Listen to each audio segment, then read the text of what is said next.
Utility stores पर subsidy वाला घी packet अब 375 के बजाय 490 रुपए में मिलेगा। वजीर आजम पैकेज के तहत घी की कीमत में 2 माह में दूसरी बार इजाफा किया गया। 1 जनवरी 2023 को घी की फी किलो कीमत 75 रुपए इजाफा किया गया। 2 माह में घी मजमूई तौर पर 190 रुपए महंगा किया गया। BISP के मुस्तहिकीन के लिए घी की फी किलो कीमत 300 रुपए बरकरार है। मजीद जानते अपने नुमाइंदे शाहिद कुरैशी से। जी शाहिद, पाकिस्तान में तो महंगाई के रिकॉर्ड टूटते जा रहे हैं, यूटिलिटी स्टोर्स पर भी अब सब्सिडी खत्म की जा रही है।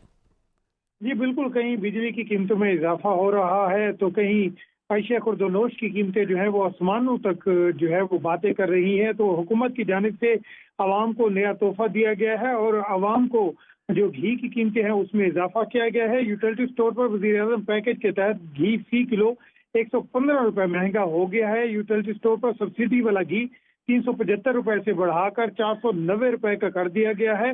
वज़ीर आज़म पैकेज के तहत घी की कीमत में 2 माह में ये दूसरी बार इजाफा हुआ है। इससे कबल 1 जनवरी 2023 को घी की कीमत में 75 रुपए फी किलो इजाफा किया गया था और इसके साथ ही वज़ीर आज़म पैकेज के तहत घी की मजमूई कीमत में तकरीबन 190 रुपया जो है वो 2 माह में महंगा हुआ है। इसके अलावा BISP के जो मुस्तहिकीन हैं उनके लिए घी की कीमतों में इजाफे से मुस्तस्ना होंगे, जबकि BISP के मुस्तहिकीन के लिए घी की फी किलो कीमत 300 रुपए बरकरार रहेगी। जी सही, बहुत शुक्रिया शाहिद कुरैशी आगाह करने के लिए।